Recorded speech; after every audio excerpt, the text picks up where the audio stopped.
Welcome back to Historic Investments. Today we're going to take a look at a really interesting Star Model P. Not just any one.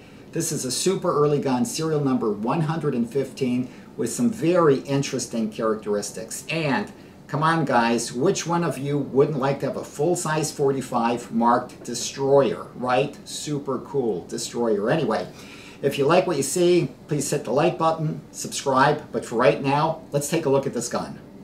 One of the things that I've always enjoyed, whether it's writing articles or doing more exhaustive reference books, is that no matter how much you learn about an area or how many hundreds or even thousands of firearms have passed through their hands, there's always something a little bit different, something new to learn. And when I saw this early production Star Model P, there were enough differences that I said, wow, this is a fascinating gun and one that deserves its own video. So let's take a look at this gun more closely, review some of the standard items, and then some of the more unusual features that set us aside from a standard production Model P. The Model P was introduced in 1923 and sequentially numbered in its own serial range through 1934, after which the serial numbers merged with Star's general production.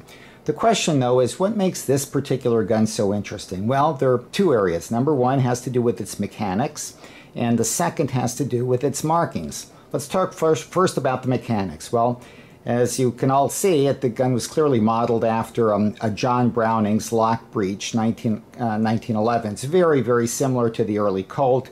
On the other hand, it's got a number of features which are distinctly Star. For example, it's got the pivoting trigger in contrast to a Colt sliding trigger. It's got the cutout just like the very early Colt 1911 without the recesses. It's got a straight back strap. Of course, the Colt would have a grip safety. None of the Stars except for the model 1921 had a grip safety, so that's a distinctly a Star feature. And then it's got the very early style safety, but they say, well, so what? But actually, that is a so what. Because if you read the chapter on Star firearms, the earliest Model Ps were all supposed to have a sear blocking safety whose head would be apparent here. But here we have serial number 115, and it's got a traditional hammer blocking safety. Yes, it is the earliest style with a little plunger detent here, but the point is it doesn't have a sear hammer blocking, or it doesn't have a sear blocking safety, it's got the hammer blocking safety. Let's also take a look at some of the markings which are distinctly different. Let me pull this up for you a little bit, and we'll take a look first at the Star marking here. As many of you probably know, or hopefully know, most of the Star pistols are marked Star with block letterings. Look at this fancy style. Star only used this lettering style for a few years between 1923 and maybe through 1925. The other thing you could say is, well, what about the year code markings? Well, actually, this gun was made in 1924, and the A-bar year code wasn't established until 1927, so this gun does not have a year code. So let's take a look at some of the early markings. You can see right here, it's got the, there we go, it's got the rampant lion on the rear of the slide. It's got the usual A-bar triad on the left side of the frame.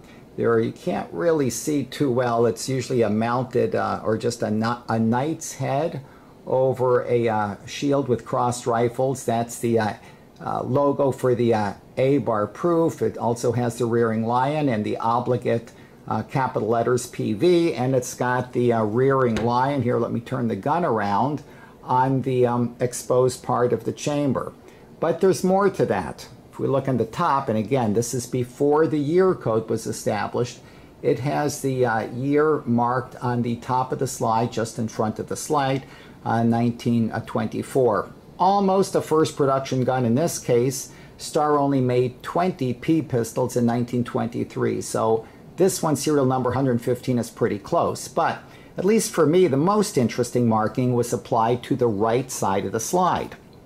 Then, as now, most firearms manufacturers like to market their firearms, exclusively under their own trade name and using their own distributor. At the time, a fellow by the name of Garcelon was Star's distributor, but Star also sold to a number of other Spanish retailers. There was Crucelegui Hermanos and Isidro Gaztanaga. And in this case, this was a gun sold to Gaztanaga. Again, it was made in 1924.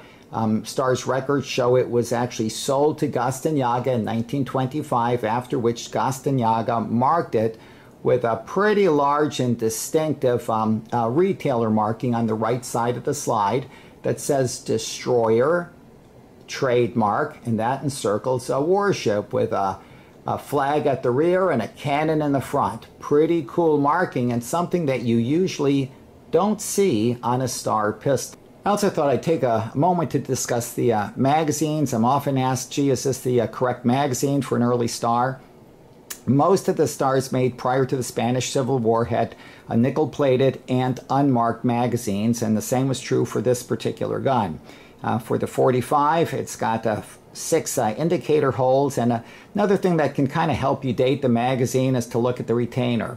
Those made prior to the Spanish Civil War usually had, and let me again try to bring this up, more of a circular cutout for the magazine retainer. Those made afterwards, like the Colt, have more of a rectangular, slotted retainer. So there you have it. One very, very unusual and super early Star Model P. Differs from standard production not only in several mechanical features, but it also is distinctively differently marked, from the unusual star markings on the left side of the slide, the very earliest form of A-bar proofs, and best of all, that very unusual and distinctive Gaztanaga logo on the right side of the slide. Love that Destroyer marking. Well, thank you once again for having tuned in to Historic Investments. Hopefully you've enjoyed watching this presentation and learned a little bit more about Star's earliest Model P pistols. Not quite a Colt, but pretty close, and I have to say in certain circles it might be argued that they're better than Colts, but that's a completely different discussion, well outside the purview of this presentation, one in which I think I might be stoned afterwards. In any event, thanks for watching and good collecting.